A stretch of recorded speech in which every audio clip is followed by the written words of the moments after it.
ভারতে ইলিশ মাছ যাওয়া বন্ধ হয়েছে পর থেকে এখন সকাল দুপুর বিকেল রাত এমনকি সন্ধ্যা নাস্তাতেও ইলিশ মাছ খাই। সারাক্ষণ শুধু ইলিশ মাছের ওপরেই থাকি, কারণ এখন তো ইলিশ মাছ প্রচণ্ড রকমের সস্তা। বাইরে এটা বাংলাদেশ, এখানে এটা কখনোই পসিবল না। যতই ভারতে না যাক বা অন্য দেশে না যাক, শুধু বাংলাদেশই থাক, তারপরও দাম আর কমবে না, ইলিশ মাছের দাম আগের মতোই থাকে। যাই হোক, তারপরও বাঙালিদের একটা অনেক বড় একটা ইমোশন জড়িয়ে আছে ইলিশ মাছের সাথে, সবারই খুবই প্রিয়। আমি জানি যে ম্যাক্সিমাম লোকেরই পছন্দ, ইলিশ মাছ না হলে বাঙালিদের হয় না। আর সরষা ইলিশ হলে তো কথাই নেই, এক একজনের এক এক রকমভাবে রান্না করে, এক একটা রেসিপি। কেউ ভাপা সরষা, কেউ নর্মাল ইলিশের পাতলা ঝোল। তো আমি আজকে রান্না করেছিলাম ভাপা সরষে ইলিশ। এটা আমার মায়ের রেসিপি, এটা আমার খুবই খুবই পছন্দের। আমি এরকম এক পিস ভাপা সরষে ইলিশ দিয়ে এক প্লেট ভাত খেয়ে শেষ করতে পারবো। আর ইলিশ মাছের ডিম আমার জামাইয়ের খুব পছন্দ, তো ওর জন্য একটু ইলিশ মাছের ডিম রান্না করবো আজকে। মোটামুটি সিম্পলি, একদমই সিম্পলি দুইটা ডিশ দেখাবো। এটা বাঙালিদের ঘরে ঘরে, আমি জানি সংসারী মায়েরা মেয়েরা এটা সবাই পারে। এরপর আমি একটু করে শেয়ার করছি আমি কীভাবে রান্না করি। তো ইলিশ মাছটাকে ফার্স্টে সরিষার তেল দিয়ে আর লবণ হলুদ দিয়ে মেখে রেখে দিলাম।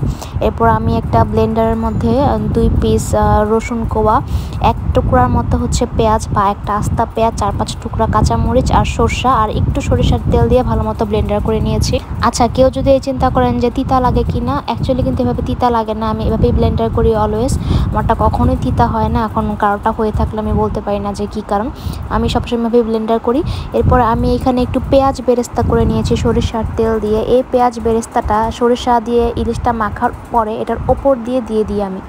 আর এই যে মাখানোটা, এটা কিন্তু আমি আগে থেকে একটা বাটিতে মাখিয়েছি, যে বাটিটা দিয়ে আমি ভাপে দেবো। এটা একদমই সিম্পল একটা রেসিপি, খুবই সহজ।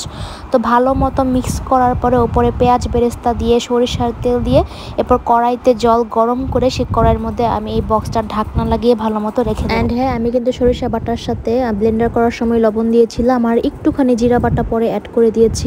জিরাটা দিয়েছি কারণ এভাবে আমার শ্বশুরবাড়ির লোকজনেরা খায়।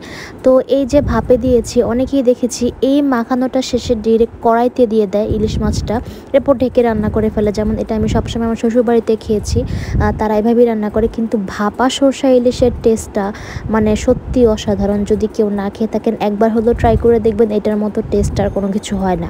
আমি আজ পর্যন্ত যাকে যাকে খাইয়েছি সবাই অনেক বেশি পছন্দ করেছে এভাবে খাওয়াটা, আমার তো পার্সোনাল অনেক ফেভারিট।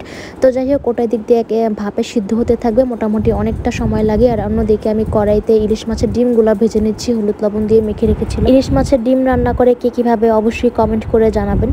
আমি একদম সিম্পলি রান্না করব, যেভাবে আমাদের বাসার লোকজন সবাই খেতে পছন্দ করে। তো আমি ডিমগুলো ভাজা হয়ে গেলে এখানে আমি জিরে ফোড়ন দিচ্ছি আর এখানে জিরে বাটা দিচ্ছি। আর অ্যাড করব হচ্ছে ধনে গুঁড়ো, হলুদের গুঁড়ো, লবণ আর হচ্ছে মরিচের গুঁড়ো।